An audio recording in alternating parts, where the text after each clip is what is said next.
The measure of intelligence is the ability to change. I don't think this is a subject that hasn't been gone over tonight, already this afternoon, and really I have to say that baton cleanup, which is 7th place I guess in this lineup, was intimidating, and thanks. I'm like more nervous than I usually am because that was amazing, and I'm honored to take the stage after the 6 of you.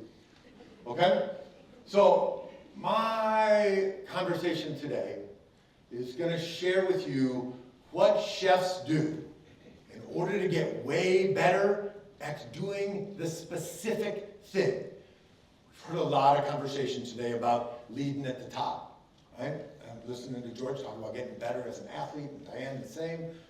But at some point, somebody stands right next to that lady and shows her how to put her hand differently on the ball. So, I should not pick volleyball as an example here. I hope, right? Move it like this and then you'll hit it better. I'm still serving underhand. It's not good. It's not good. I'll come to a clinic and it'll get better. But feedback has to happen in 3 critical ways. It must be constantly sought, it must be objectively given, and it must be heartily embraced. We're going to spend most of our time talking about objectively given, because that's the thing you can help build.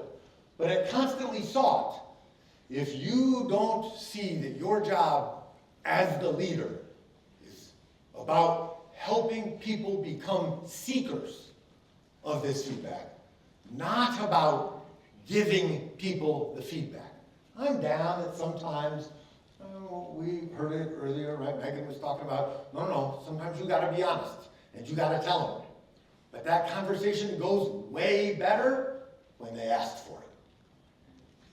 And so if what we do first is build an environment where they want it, where they know, that ball didn't go over the net. What do I do, coach? Right? It's easy for us to see it in that moment. Read Radical Candor. She gets into it. Thank you, Missy, for giving me Radical Candor. I still have it. You did ask for it back. I promise I'll get it back. I know, I did. I totally did. Objectively given. So here's the game. And this is what caused me to say this is what I would talk about tonight. Is that we had a student. Are we counting up or down, by the way, 2 minutes? Down? Shit. Yeah. Totally fine, totally fine. We're going to eat cookies too, still. And objectively given, we had a student show up first week of class. Second week of class, she brings cookies. Sets them down in the middle of the faculty meeting. Faculty meetings at my joint, we all wear coats like this. And she was kind of expecting a, oh my God, thank you. Right? But instead, the first thing she got was, what color is your baking pan? Do you chill your dough before you scoop it? Right? That there's no emotion in it. Right? That when you set food down in a panel of us, our knee jerk is not to think about how thoughtful and wonderful it was that you brought us some cookies. I eat accidentally 10 cookies a day, and this does not happen accidentally.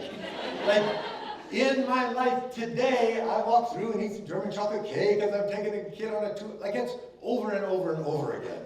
That is just part of our life. You have to, oh, this is a reminder, we're cooking our cookie now. Good job, me 3 days ago, reminding us that it's cookie time.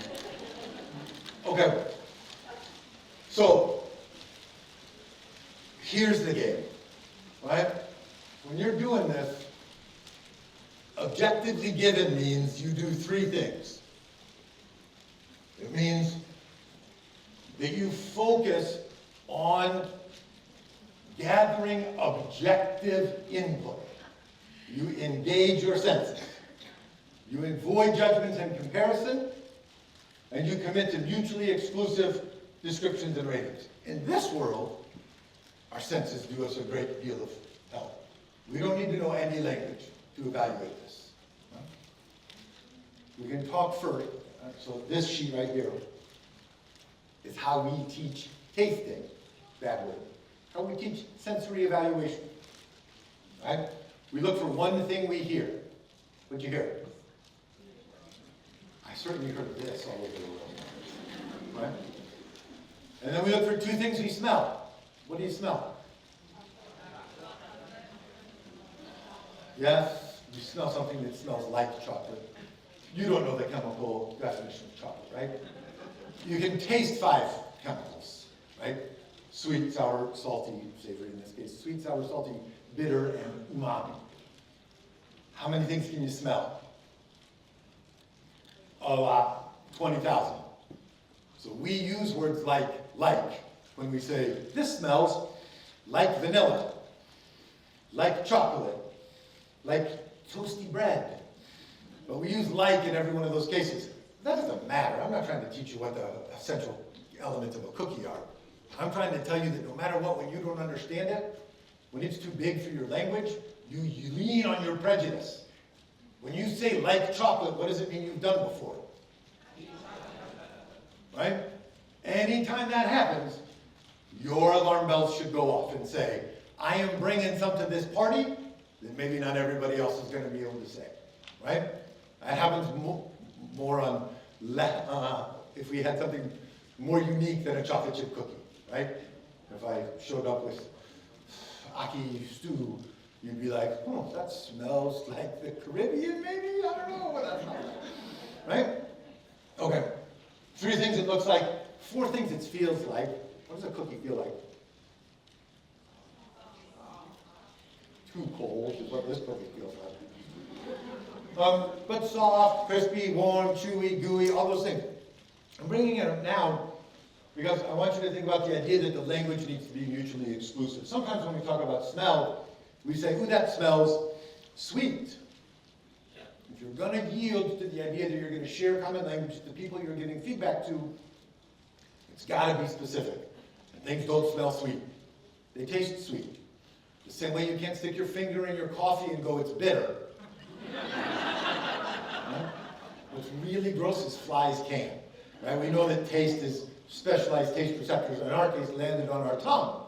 Flies have those on their feet. Right? So they know they just landed. That's really terrible for flies. Right? They do it nonetheless. So, building this does you no good in most of your operations, right? But I'm telling you that if you got a thing everybody needs to get way better at, coming up with a way that over and over and over and over again, you can help them go, no, it doesn't smell sweet. That it's just an objective retrenching to a shared language devoid of judgment and prejudice. If you can do that, you're building an environment that will celebrate feedback. And that's a world where people feel comfortable seeking it and will grow from it because they will embrace it heartily. Now, when you go to embrace it heartily, you got to do all the stuff. This is the other 6 speeches that you heard today, right? That you got to find a way that you're able to give them the truth straight up. That you're able to just get to work and start getting the thing done. That you build a system around it so your growth is tracked and you can continue to move towards the ultimate goal at the end. But then you also got to be, and reference on this guy's, the Farnham Street blog, I don't know if you guys read Shane Parrish's blog or listen to his podcast called The Knowledge Project, but it'll melt your brain. Like, he's amazing. And his blog article on providing great feedback totally changed my life. So we got a cookie. This isn't going to be the thing that we use as a symbol of leadership. But I hope what you use it for is a symbol of saying, how do I start to connect in a way where I can eliminate my prejudice, come to the thing as it is? Is there anybody willing to admit in this room that they didn't like chocolate chip cookies when they sat down today? I mean, this is America. I can't believe it. We got one. We got one, 2, right? But there's the thing. In my world, all day, people show up and say, I'm not going to try that. I don't like it. And you're just admitting to yourself that you're unable to overcome your own prejudice. In that moment, you got a shot to grow up. You got a shot at saying, I'm going to leave that behind. Right? My mom made really gross sweet potatoes when I was a kid. Some of you know her, please don't. Right? And so I spent much of my adult life saying, no, I don't like sweet potatoes. And then somebody called me and said, are you sure? you're living up to this idea that you're willing to heartily embrace the feedback, that you're able to grow based on the thing that you come in contact with. And that was a great challenge for me to have to lead. So this is the end of our time down here. We get to go eat some vittles and then talk. Are you going to talk again? No, Nancy's coming up. Nancy's coming up. So if you want more of this crazy, you too can buy in. We run sessions like this at school, at Metro, where I'm the dean of the culinary program. You can come up, and we have built a set of sessions on how to lead like a chef that you take back into your world. They're a total blast, and we'd love to have you. I'm a teacher, so there's also the research.